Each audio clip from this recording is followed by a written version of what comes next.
Hi అండి, అరుణ nighties నుంచి అండి. ఇది వచ్చేసి సూర్యాపేట అండి. మీకు ఈరోజు వీడియో వచ్చేసి కాటన్ నైటీస్ అండి. కాటన్ జ్యోతి కాటన్ నైటీస్ వేసి కూడా బోర్ వచ్చి ఉంటుంది.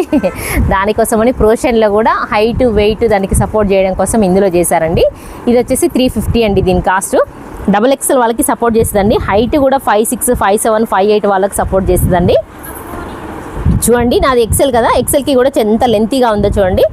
ఇందులో కలర్స్ వచ్చేసి అన్నీ విప్పితే కొంచెం ప్రాబ్లం అవుతుంది కదండి. చూడండి, ఇందులో మెరూన్ అండి, మెరూన్ అండ్ గ్రీన్ కాంబినేషన్ చాలా బాగుంది. ఇది వచ్చేసి మోర్ పీచ్ కలర్ అండి. ఇది వచ్చేసి మస్టర్డ్ ఎల్లో అండి, మస్టర్డ్ ఎల్లో కూడా చాలా బాగుంది. ఇది వచ్చేసి మెరూన్ అండి. నెక్స్ట్ పింక్, ఇది వచ్చేసి టమాటా పింక్ అండి. ఇది లెమన్ ఎల్లో కూడా కాదండి, మస్టర్డ్ కూడా కాదు. సో ఆల్మోస్ట్ మెంతి పిండి కలర్ అండి ఎగ్జాక్ట్. ఇది వచ్చేసి పర్పుల్ అండి. ఇది వచ్చేసి పేస్టల్ పింక్ అండి. ఇది కూడా పేస్టల్ పింకేనండి, లైట్గా ఉంది. ఇది వచ్చేసి పచ్చి పొగ కలర్ అండి. నెక్స్ట్ వచ్చేసి చాక్లెట్ అండి, చాక్లెట్ డిశ్చార్జ్ అంటారండి దీన్ని. చాలా బాగుంది, చూడండి ఒకసారి విప్పి చూపిస్తున్నాను. ఇది కాస్ట్ వచ్చేసి 350 అండి. Thank you very much.